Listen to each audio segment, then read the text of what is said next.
welcome sa another episode ng Rnb Lutong Pinoy. Today's video ay gagawa tayo ng dessert. Etong dessert na to mostly ginagawa to kapag may mga occasions, pero this time gagawa tayo ng masarap na dessert. Ito ang ating Graham Mango. Ayan. Pero yung gagamitin nating biscuit ay hindi siya Graham. Ito, Marigold. So 1 pack yung gagamitin natin yan. Main ingredients na mango. Yan, 3 piraso na malalaki. Meron tayong thick cream or yung all-purpose cream. 2 pieces ng condensed milk. Ayan po. So yan yung mga ingredients natin. Let's start! Ayan guys, i-slice lang natin yung ating mango. Kasi ito, hahatiin natin siya ng mas maliliit na portion.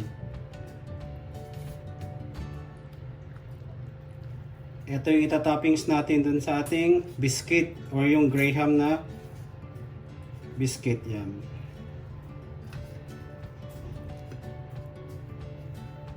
Masarap po itong ano na to, dessert. Lalo na kapag mahilig kayo sa matatamis. Yan, perfect to. At alam naman natin lahat na ang mangga ay masarap. Tapos hahaluan pa natin ng condensed milk and all-purpose cream.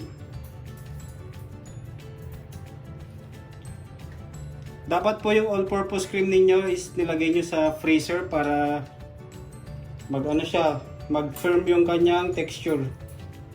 Para kapag binit natin kasama yung ating condensed milk, hindi siya masyadong malabnaw yung kanyang texture. Para kapag nilagay natin dun sa bread or yung sa biscuit is didikit po talaga siya. Hindi siya yung parang sabaw na malabnaw.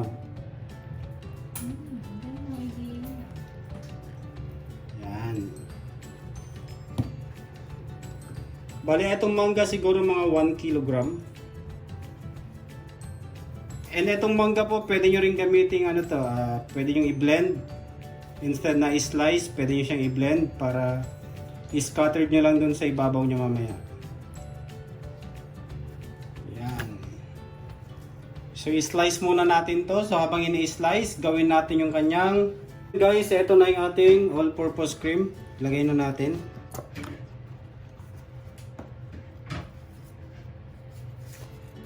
Yan. So yan guys, kung napapansin ninyo is buo talaga siya. Oh. Ayan. Ito yung maganda para sa ating mango graham. Ayan. So ibibit lang natin to, or kung meron kayong hand mixer, pwede yun, yung electric mixer, para mas mabilis. Then i-add na natin yung ating condensed milk. Yung iba po kasi gumagamit sila ng isang condensed milk lang sa kadalawang all-purpose cream. Pero sa akin talaga is 1:1. Yun yung aking recipe. Yan. So, 2 condensed milk and 2 all-purpose cream. Para yung lasa niya talaga balance. Hindi siya masyadong matamis, hindi rin siya masyadong matabang or malabnaw. Ayan. I-mix lang natin ng mabuti to hanggang sa mag-fully incorporate yung 2 ingredients na nilagay natin.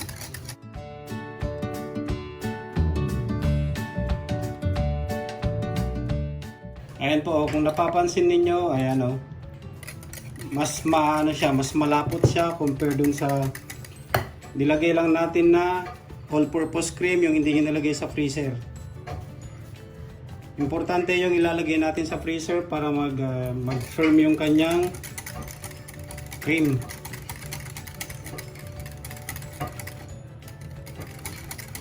Ayan, so pwede na po ito, i-layer na natin ating biscuit.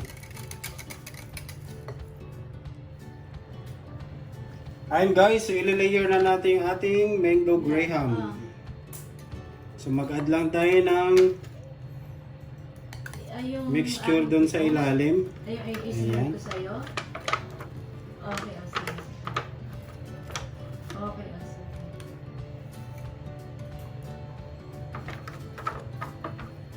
Then saka tayo maglalagay ng biscuit. Ayan.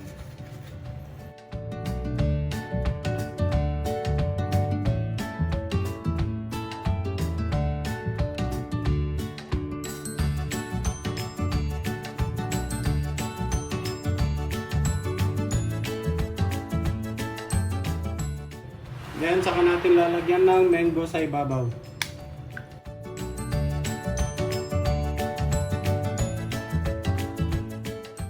Mas maraming mangga, mas masarap.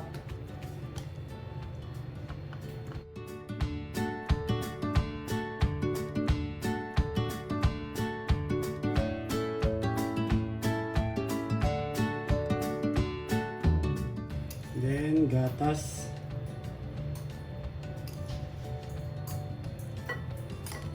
Tapos sa ibabaw niya mag-add ulit tayo ng bread or yung biscuit.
Tamang-tama po ngayon, talagang season ng mangga, so mura lang po yung mango ngayon. Ayan, ito po yung panahon na kailangan yung gumawa ng mga ganito.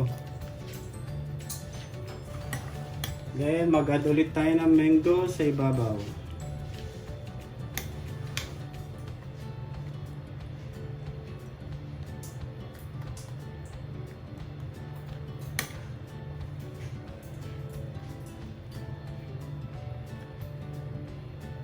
Yun.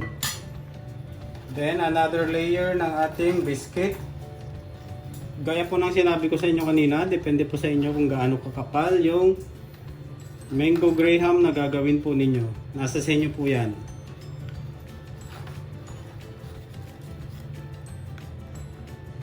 Ang importante po yung layering ninyo is yan, katulad po niyan.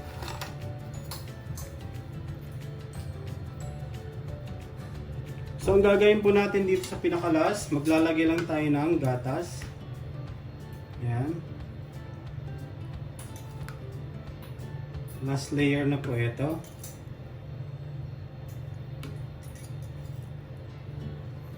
Then saka natin bubudburan ng crust na biscuit.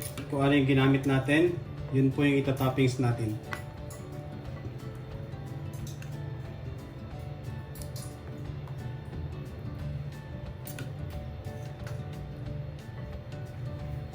Napakasarap po na ito. Tsaka natin i-chill overnight. Then meron na tayong masarap na dessert kinabukasan.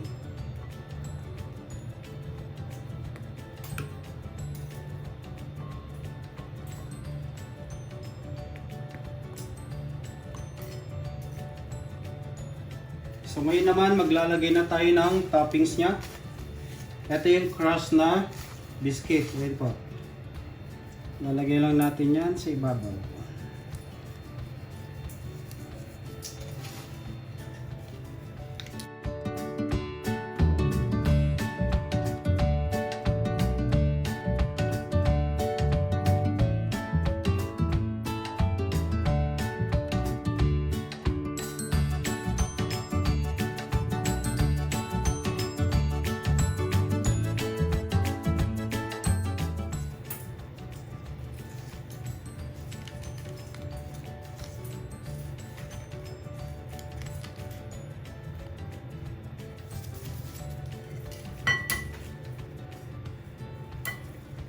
Then maglagay tayo ng mango sa ibabaw.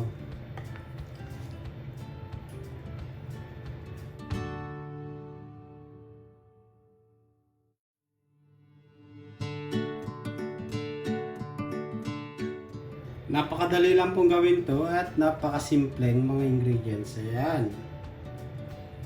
Ayan po, so meron na tayong masarap na dessert.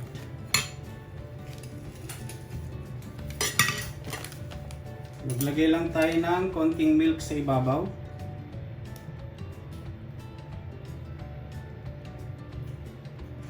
Then, i-chill lang natin to overnight. Para mas masarap. Kasi mas masarap po ito kapag malamig.